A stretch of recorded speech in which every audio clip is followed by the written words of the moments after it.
nuyoo muy secrétaire général bu CNTS ñu ngi lay nuyu. ñu ngi leen fay. aywa Chérif. waaw ñoo am mbégte moom nag moo jiite confédération nationale des travailleurs du Sénégal centrale bi gën a mag sur la base élection représentativité yi mujj def fii ci Sénégal secrétaire général ginnaaw bi nu nuyoo nag njàng meeg njàngale mi fi mu toll parents yi jaaxle nan gone yi demun ci daara yi négociation yi fi mu toll au point mort ñu bëggoon ci dégg yéen ñi nga xamante ni yéen a njaboote syndicat de base yi lu tax boobu léegi àdduwu leen ci. waaw àdduwuñ ci parce que ñoo ngi nuyu d'abord ñëpp ak téléspectateurs ñuy seetaan di leen ziar également.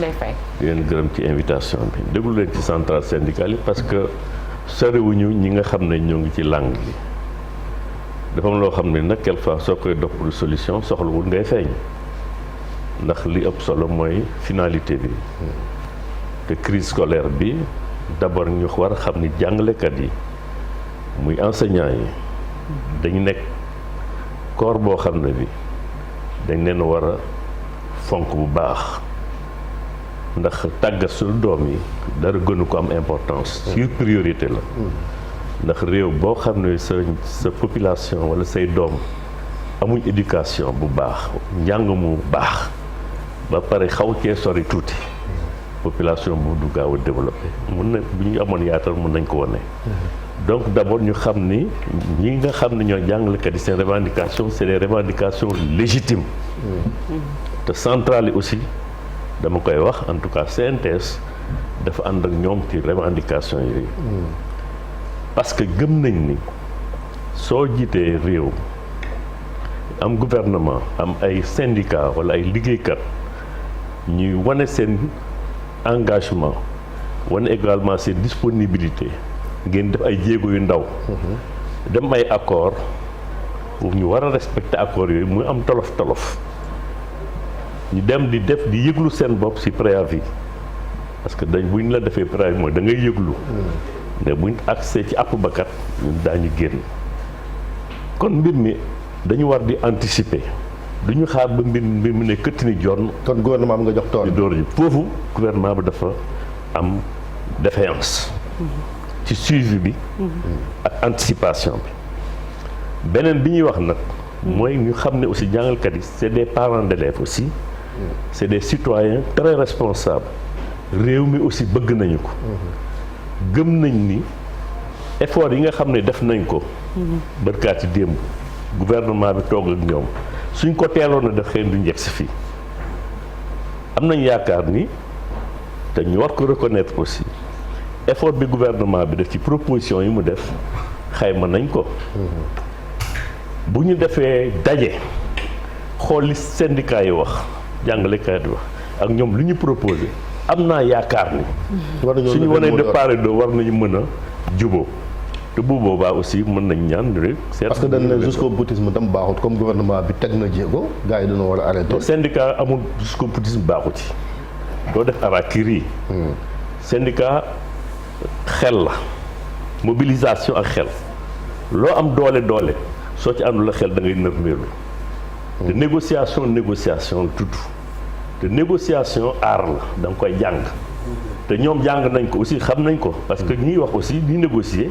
am nañ stratégie de négociation stratégie de lutte donc xam naa ñi ngi dem ak seen ay conseils yi ñu am naa yaakaar ni bu ñu toogaatee en tout cas yow loo leen xalaatal en tant que njiitu centrale syndicale bu mag ñun ñu ngi xalaat am na ci ñoo ci njaboote xanaa am naa ci ma njaboot tey ñu ngi may dégg maa ngi leen loo leen wax li ma wax digal leen rek li may digal sama bopp ñu bàyyi non du waxuma leen ñu bàyyi mooy d'abord da ngay négocier soo négocier nga am solution proposition yi nag da nga koy natt xayma ko te am naa yaakaar ni gouvernement bi def na jéego bu am na solo kon neen ko jël en considération xam nga y a 95 000 enseignants au Sénégal mais xam nga ñun mën nañu xool indemnité boo ko dellu see boo defee benn rapport di nga xam lu mu indi régime indemnitaire bi moo jël coow li wax régime indemnitaire xam nga lan moo intéressé jàngalekat bi lan moo intéressé liggéeykat bi c'est son net à payer mooy c'est la finalité boo dugalee fii logement def fii da ngay xool bulletin de salaire bi ci suuf lan moo ci nekk soo xoolee bulletin de suuf li ci nekk rek loolu moo am solo mais répartition bi am na solo yaa ngi dégg. mais li ëpp solo mooy lan laay jot fin du mois bi jot. d'accord loolu rek la ñu mën a. d'accord mais est-ce que jaadu na quand même parce que accords yi boo déggee jàngalekat yi 2018 la ñu signé woon yenn ci accords yi. waroon ko appliquer ñu koy traîner ak ñoom ñeenti at est-ce que du loolu tamit moo tax ba jàngalekat yi gën a dëgëral parce que dañuy ragal li ñu leen defoon ñu defaat leen ko bàyyi leen ñu bàyyi après nguur gi delluwaat ginnaaw. waaw moom laa wax c'est-à-dire que boobu laa peut-être que mooy li ma wax ci njëlbeen. mënoon nañ éviter yëpp. fekkee ni accord yi ñu ngi koy am un bon suivi une anticipation. moom une bonne négociation suñ ko defee yu am. xam nga toog waxtaan dox loo mën ci négociation nga wax ko ci jamono ba nga ko war a waxee fekk dara amul dafay nekk ak environnement wu jàmm mooy gën a yomb négocier que boo demee ba xam ne bi ak coow day am. bu ñu xaar ba coow am ñuy door a négocier. merci Charles. waaw bonjour monsieur Guiraud. salaire bu gën a ndaw si enseignant ak bu ëpp. comment. le plus petit salaire si enseignant yi ak le plus élevé. ko mënuma la ko wax mënuma la ko wax fii pour être honnête avec vous. mais mën naa wax moyenne bi rek. mais mënuñu wax mënuñu. parce que en fait c'est en tant que contribuable lañ koy posé puisque les salaires sont payés par les contribuables. contribuables yi bëggoon nañ xam aussi salaire bu gën a ndaw ñaata la salaire bu gën a kii puisque ñoom ñooy yónni seen xale yi à l'école ñu bëri à l'école publique. question bi man duma ko posé noonu Charles question bi dama koy posé autrement. état dafa war a tëdd njaaxaanaay li ñuy wax équité salariale. La base de la revendication, c'est l'inéquité salariale. Vous avez l'État avec plusieurs fonctionnaires, et c'est tous des fonctionnaires de l'État, qui sont aussi valeureux, quelle que soit leur situation et leur corps. À diplôme égal, salaire égal. Le diplôme, c'est pas... En fait, au Sénégal, on parle de diplôme. Mais si vous prenez le privé, on parle de poste. C'est le poste qui est rémunéré, ce ne sont pas les individus ni les diplômes. Vous dites en classification des postes dans le privé, c'est que bon nekk ci poste bi tant que yaa ngi fa dañ koy natt ne la poste bi que tant que yaa ngi fi salaire bi fii lay toll. soo bëggee demee beneen poste salaire bi nangam du diplôme parce que mun nga nekk instituteur adjoint di am sa DEA. est-ce que da nga naan parce que j'ai mon DEA je dois avoir un salaire de temps. donc c'est des questions yu su sori la. xam nga rémunération dañ ko war a xóotal bu baax. mën na xam li am ki am sa akki tey mënoon nañ jàpp ne ak yi kenn du ko laal waaye nañ def une ligne rouge.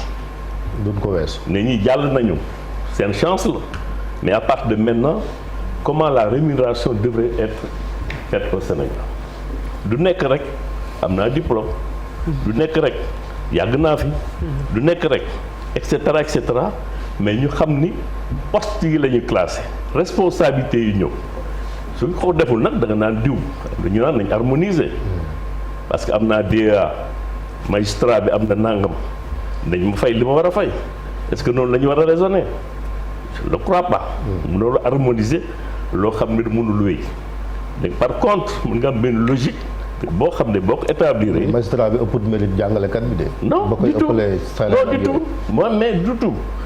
mais xam nga hiérarchie dafa am xam nga léegi boo jëlee enseignant am na hiérarchie am na ay inspecteur am na ay corps donc loolu lépp da nga koy natt xool ko kon mënuñu rek ne dañuy harmoniser parce que foofu aussi bu ñu demee dañu am problème ñu suñu wàllu bopp.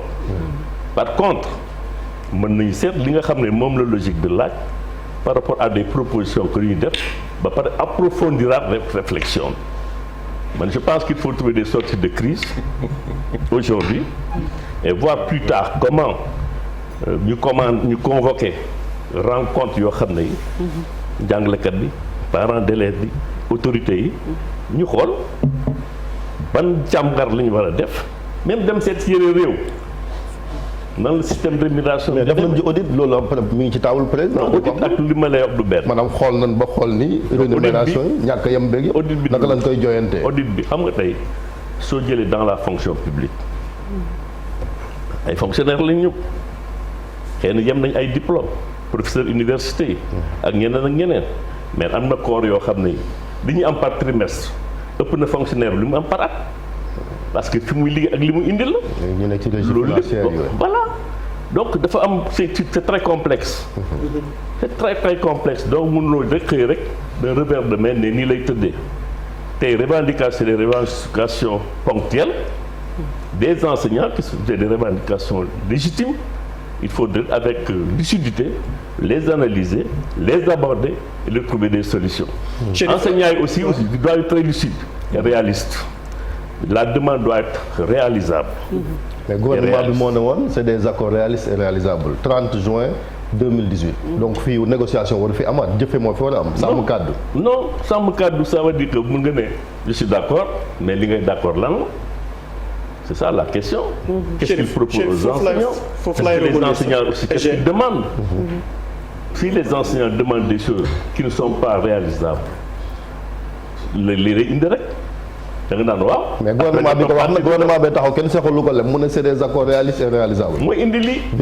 Viviane Bampassi moo ko waxoon te léegi. gis nga mooy indi lii. xam la responsabilité du gouvernement est engagée. sur toute la ligne ko kenn warante wu. mais est-ce que ñun dañuy soxla tout le temps ñu dem ci loo xam ne li kenn mënu ko def. foofu laay rebondir sax ci fi mu jeexale noonu. parce que tey gis naa ne position médiateur wala si vous voulez facilitateur ngeen di taxawee. ban discours même mën a tenir tey kilifa yi ngir li nga xamante ne mooy engagement yi. ñu xool lan lañ ci taxawaay parce que mbir maa ngi yàgg na sax tey. yàgg na mais li ñuy wax wax nañ ko dox nañ ci. kilifa yi nga wax dañ leen di gis ñu wax ak ñoom. ñoom médiation bi ñu ngi koy def. lan moo war a doon discours bi tey. discours bi mooy il faut trouver des solutions et sauver l'école. loolu la ñuy wax moom la ñuy wax nguur gi moom la ñuy wax jàngalekat yi. parce que les enfants ont des droits. mënuñ continuer di dem dans une crise sans fin. pas du tout. EG ñu ngi lay nuyu mbir mi mooy maanaam grève bu xësee ba taxaw dafa am lu nga xam ni moom la ñuy duppee plateforme revendicative am lu nga xam ni tamit moom la ñu tuddee plan d'action alors forme de lutte bi nga xam ni moom la enseignants yi jël ba tey jii ñeenti weeri grève yi plus de 200 heures xale yi perte nañ ko quantum horaire bi fi mu nekk nii daanaka lu ci bari impacté wu na ndax forme de lutte boobu yow ànd nga ci beneen bi ci des aussi plateforme revendicative day am point yu nga xam ne ay point non négociable la am na yu nga xamante ni mënees na cee toog def ci ay concessions tey jii ku ne xam na ne ni ko Chérif waxe état moo signé boo xësee signé da ngaa war a jëfe te comme jëfewuñu loolu moo indi lii yëpp tey jii ndax waruñu tamit rek gis lu nga xam ni moom la état bi war a def ba mbir mi jeex maanaam respecter kàddoom respecter signature am. waaw mais je pense que ñun ñëpp gis nañ ni état bi day signé lu mu dul respecté loolu mooy indi coow li. état bi respecté woon duñ fi nekk tey di wax. waaye duñ génn ci biti. donc loolu on en a pas wax naa ko sànq. responsabilité état mi ngi fi. mais que faire. Voilà, dans ce genre de situation il faut être non seulement il faut être lucide mais il faut être courageux. état def dans les propositions. et dans des propositions et dans ce qui est possible. Voilà la situation. xam nga ñi ngay wax ñuy négocier malgré le plan d'action mais ils sont très lucides xam nañ fi ñu jëm. nga foog ne aussi ñoom Sénégal kiiwu leen nu mu tëddee. soxalu leen. Sénégal soxal na leen xale yi soxal na leen parce que c'est leurs enfants c'est leurs élèves. c'est pas de gaieté de cœur qui sont dehors. mais lan moo mënul ñàkk ils font pression. parce que c'est ça la logique du syndicat. sur le gouvernement pour arriver à décrocher quelque chose pour le moment. mais à terme may ma tudd rek parce que à terme. xam nañ la limite. dañuy analyser ni gouvernement bi indi ay proposition ñoom noonu la ñu defee proposition. fu ñu xoolee teg ko ci balance bi. dañuy retirer wu analyser avec les conseils xam ne fi ñu taxaw. parce que aussi je pense pas que ñoom ñu nekk seen biir xel wala sciemment ñu ne dañuy ils veulent même en détruire. mais est-ce que dina yomb yow yàgg nga négocier mais est-ce que yomb na ci nga nekk responsable syndical tollu fii parce que pression bi surtout base bi moo la koy def parce que da nga naan su ma nangoo ëllëg dem ñu ne da ngaa ñàkk fayda wala lii. 4 mois pour rien moom kenn xalaatu. je pense que le pluralisme syndical est un problème. Cette fragmentation des organisations syndicales pose problème. D'abord, daf leen di fragiliser. Deuxièmement, de rendre les négociations et les discussions difficiles. Parce que les gens ne parlent pas d'une même voix. Ils ont plusieurs plateformes.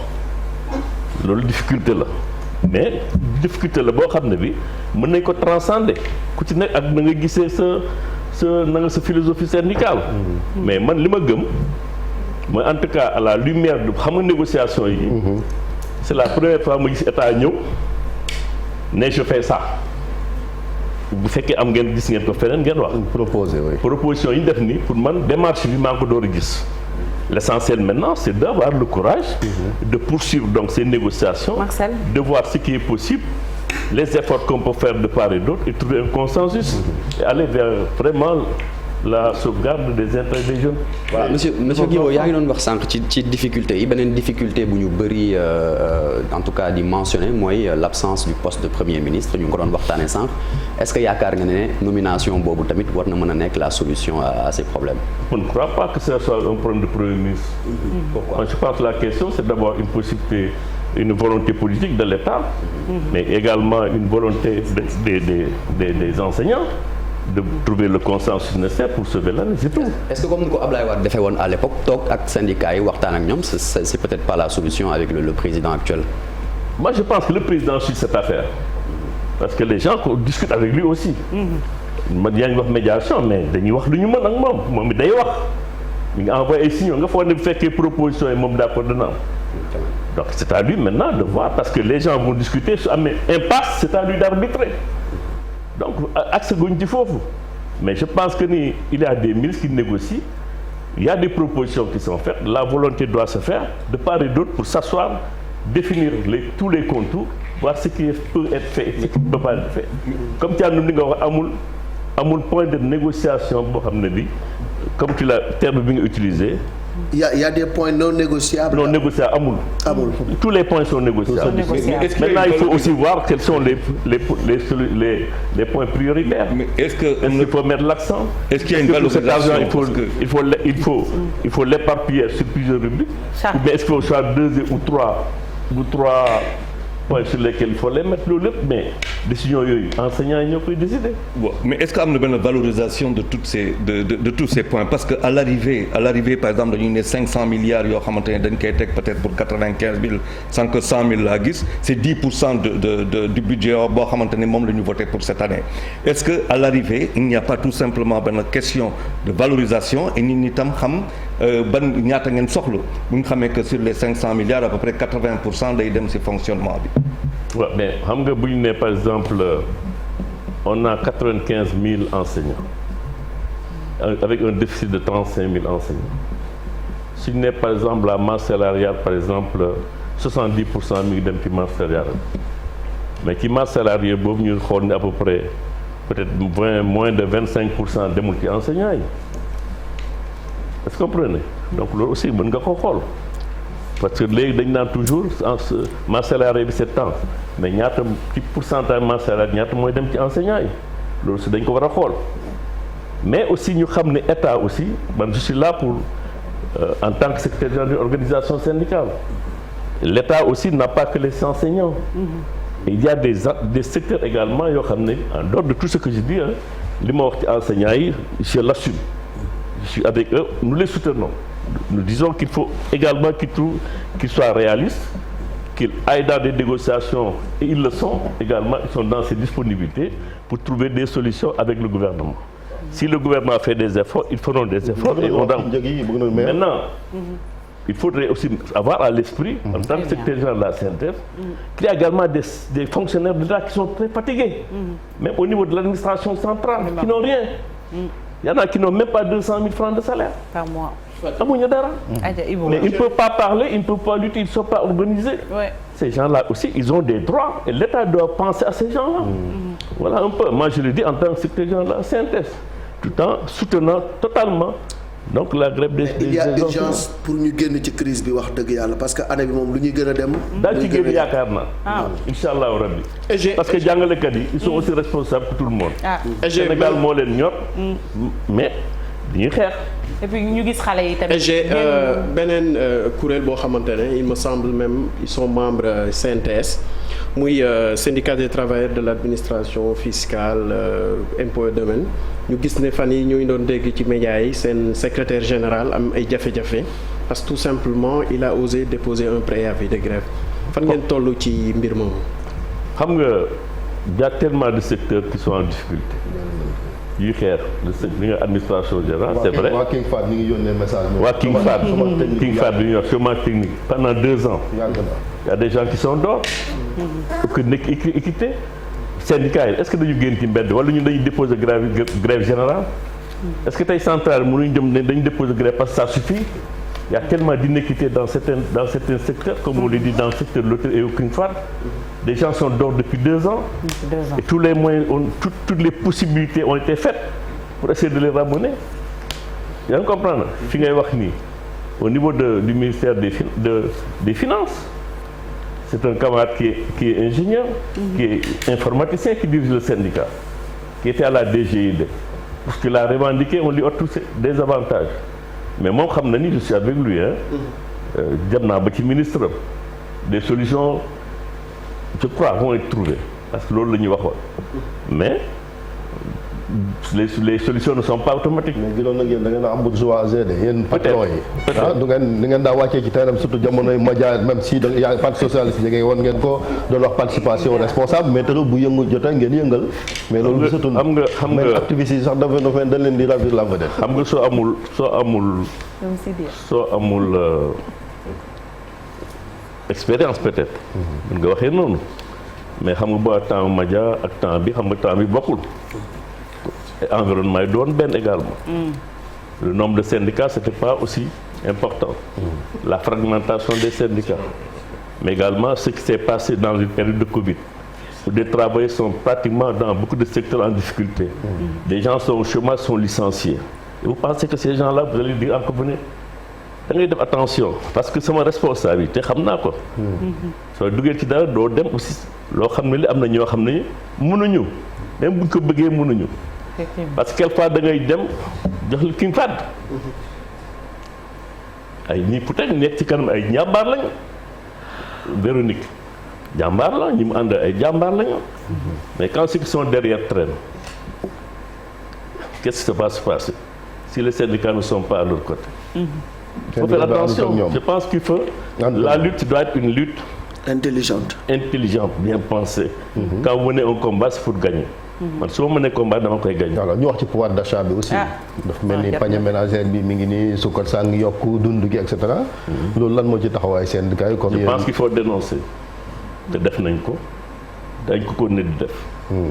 il faut que l'État il faut que le gouvernement jël ay mesures. de stabiliser les prix. pour accompagner les populations parce que les populations sont fatiguées. même su fekkee sur le marché international il y a des prix yoo xam ne ñu ngi yokk kooku état bi xëy na mënul freiner loolu mais war na trouver des mécanismes pour que dund gi mën a dem. mais beneen bi am solo te loolu mooy sama problème man xam nga le pouvoir d'achat du travailleur. pour man ñun nit ñi li leen gën a sonal location bi la. ci la bokk de. boo jëlee salaire u sénégalais. saf na sàpp. plus d'un tiers du salaire va dans la location. nan la ñuy dundee ci loolu. te ñun mënuñu seet nan la ñuy def pour que location boobu ñu réguler ko. non seulement boo fi génnee bala nga am dara nga dina laaj 4 mois. man su fekkee am naa lu may loué. parfois mais damay wax ni. il faut que les gens réfléchissent là-dessus. loolu boo ko defee rek wax dëgg yàlla dina nga sénégalais coono bu metti. ak ñaata nit ngeen. suñ ko deful. on va jouer sur des trucs mais le gros problème. Très bien. C'est sur cela. Mais la location. L'autre aspect c'est l'électricité et l'eau. L'eau et l'électricité. Et maintenant la santé. Et j'ai le gros problème. C'est la dernière question. sa salaire su la ko mayul. mais loolu mën a def. voilà un peu man dama yaakaar ni. njëg yi am na solo mën nañ ko wàññi c'est 10 francs c'est 15 francs c'est 20 francs mais nañ pompé ci location bi nañ xool nan nañ ko stabiliser ñu waxtaan. am na peut-être bu ñu waxtaanee daañu seet. yeneen réew yi nan lañ koy réguler ñu def ko. mais ku nekk da ngay def lu la neex. est-ce que dina yomb bu ñu gisee location bi pëccëxoo gi ci am ndax yaa ngi naan parfois dañu lay laaj 4 mois caution. dañu lay laajaal sax bulletin de salaire. ñaata nit ñooy dëkk ci appartement bi. est-ce que sénégalais nga wala beneen nationalité nga donc finalement est-ce que marché bi yomb na contrôler. si si mais xam nga location du Sénégal rek la am. c'est ça. amul Sénégal rek. comment les autres font. dans d'autres pays. nañ dem jël ñëpp des pans de section ñu ñu ne ay nit ñu bëri ñu jël leen. des fonctionnaires de l'État des enseignants des trucs des journalistes ñu boole dem seet yenn réew bokk seet fii lan nañ koy réguler. mais bu ñu jëlee ñu am bokk référent ñu am benn repère adapté ko ak suñu réew waxtaanee ko ne pour dimbale doomu aadama yi la. très bien. et le grand problème du syndicalisme au Sénégal wax nga ko léegi mooy tasaaroo bi tey jii l'unité syndicale devient pratiquement un impératif pour que xeex bi gën a am efficacité ci liggéey boobu yéen ñi nga xam ne ay doyen ngeen nan ngeen ciy liggéeyee pour que vraiment ñu am de grandes centrales syndicales yu nga xam ne ñooy taxaw di kaasal travailleurs yi. xam nga damay faral di wax ni comme ni ñuy wax ni du ñu xeex. xam nga Ablaye Wade nekk na fi ba jóge fi suñu central rek moo fi def grève générale. amul beneen te bañ koy def jóguñu rek def ko beneen bi bien sûr ak la CSA bu ñu àndal. beneen bi mooy booy def responsabilité dafa baax parce que aussi réew. ñun am nañ loolu ñu mën a revendiquer réew ñu nekk syndicat am nañ responsabilité. parce que xam nañu grève générale lan la. mais ñun ñi li ñuy def grève générale alors que li ñuy accompagner syndicat de base yi xëy na du ngeen ko gis. boo xam ne léegi les inspecteurs des impôts Alassane Mantan. yaa ngi dégg wax nañu affaire salaire des travailleurs de l'agriculture. wax nañu salaire problème King Fahd. est-ce que vous comprenez? Vous n'êtes pas au courant que d'autres gens sont également dans des difficultés. La SAPCO. 4 mois sans salaire. démb def nañ cité nii. 4 mois sans salaire. et cetera on est dans ça. parce que c'est pas du ñu wax nag. parce que da ngay liggéey non. parce que le plus important. c'est la proximité qu'on a avec nos bases. Merci beaucoup. Le plus important c'est ce que nous apportons. Le soutien et les conseils. Unité syndicale il parle de l'unité syndicale bi. ak élection représentativité yi kañ la. depuis 2006 désolé. Depuis 2006 je termine depuis 2006. jërëjëf on est dans un processus de l'unité syndicale. merci beaucoup Mody Guiro moo nekkoon suñ ko defee suba war nañ invité. ñu dem ci yenn kaay groupe Futurs Médias muy l'Observateur ak Record ñu lay jaajëfal bu baax a baax.